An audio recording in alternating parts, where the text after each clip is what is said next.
Invitation to address this crucially important international gathering. We live in times of great consequence and therefore of great opportunity. With issues of such magnitude, it is easy to focus solely on the challenges, the worst case scenarios, the what-ifs of failure. But take a moment to consider the opportunities if we succeed. Imagine a healthier, safer, and more sustainable, economically robust world. Because if we share in that vision, we can share the will to action that is now required.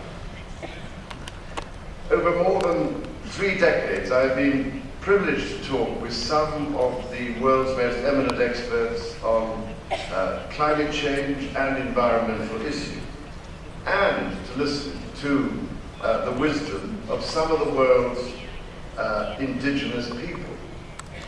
The conclusion I draw is that the future of mankind can be assured only if we rediscover ways in which to live as part of nature, not apart from her.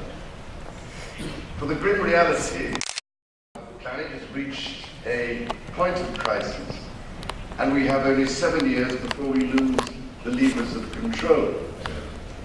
As the President of Gabon said at a meeting I hosted last month, the door to our future is closing. This, I fear, is not an overstatement, for climate change is a risk multiplier. It has the potential to take all the other critical issues we face as a global community and transform their severity into a cataclysm.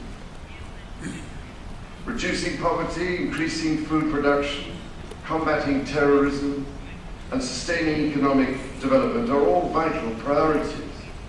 But it is increasingly clear how rapid climate change will make them even more difficult to address. Furthermore, because climate change is intimately connected with our systemic, unsustainable consumption of natural resources, any decline in the ecological resilience of one resource base or ecosystem increases the fragility of the whole. To all appearances, we seem intent upon consuming the planet. It seems likely on current patterns of use that our global fisheries will collapse by 2050, and already fresh water is becoming scarcer, placing global food security at ever greater hazard. In the last 50 years, we have degraded 30% of global topsoil and destroyed 30% of the world's rainforests. All of these issues are linked to each other and to climate change, a truly vicious cycle. And the climate crisis is the mirror in which we see reflected the combined ecological impact of our industrialized age. However, it is these links, together with our common humanity and the unprecedented connections of today's global community, which might perhaps provide us with a solution. Moreover, in our increasingly precarious situation, on a small, unique, and precious planet, this is not a problem resolvable in terms of them and us. For, ladies and gentlemen, when it comes to the air we breathe and the water we drink, there are no national boundaries. We all depend on each other, and crucially, on each other's actions for our weather, our food, our water, and our energy. These are the tectonic plates on which the peace and stability of the international community rest. The inescapable conclusion, therefore, is that a partial solution to climate change is no solution at all. It must be inclusive, and it must be a comprehensive approach, one that strengthens the resilience of our ecosystem.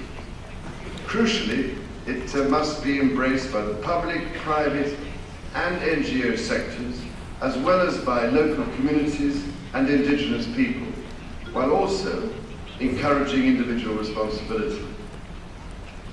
Now, one example that has been high on my agenda for the last 2 years is that of tropical rainforests.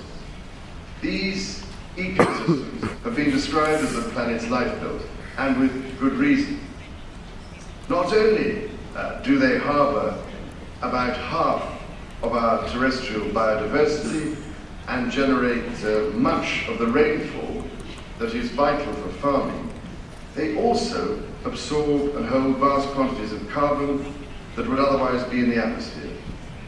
Unfortunately, as you know far better than me, the forests are being cleared at a terrifying rate. The simple truth is that without a solution to tropical deforestation, there is no solution to. And that is why I established a rainforest project to try to promote a consensus on how tropical deforestation might be significantly reduced. So in early April, I was able to host a meeting of heads of state and government who agreed to establish an informal group to look at this issue. As it turns out, it seems the most cost-effective way to buy time in the battle against catastrophic climate change is to find to make the trees worth more than a day. The project has been exploring the drivers of deforestation and how innovative financing mechanisms could provide rainforest nations with financial rewards for positive performance. One example of such a performance-based approach is the recent, most encouraging agreement between Guyana and Norway. The project is also working with the World Bank on an emergency package to stimulate private sector finance for rainforest nations. Listen, when I hardly need say that it is critical to find ways to prevent forests being converted to agriculture. And in this I've been heartened by my conversations with some of the world's largest agribusinesses, which have told me that through more effective use of vast areas of degraded land, we could feed and fuel a growing population and keep the forests. But, ladies and gentlemen, it must be genuinely sustainable agriculture that helps to sequester carbon, protect biodiversity, and empower local communities and small farmers. We thereby create a truly virtuous, not a vicious circle, and one, because of its understanding of the relationship between agriculture and forestry, that can only improve the lives of many of the poorest people on the planet while simultaneously benefiting nature. It also builds what seems to me to be the absolutely critical chain which links ecosystem resilience, adaptive capacity, poverty reduction, and sustained economic development. This is the chain that we have broken, and it is the chain that we must now remake. The need fully to engage the private sector reflects not only the growing determination of business to act in a sustainable way, but crucially, its determination to listen to customers. And what customers are saying ever more loudly is that they want their investment choices to make a positive difference to climate change.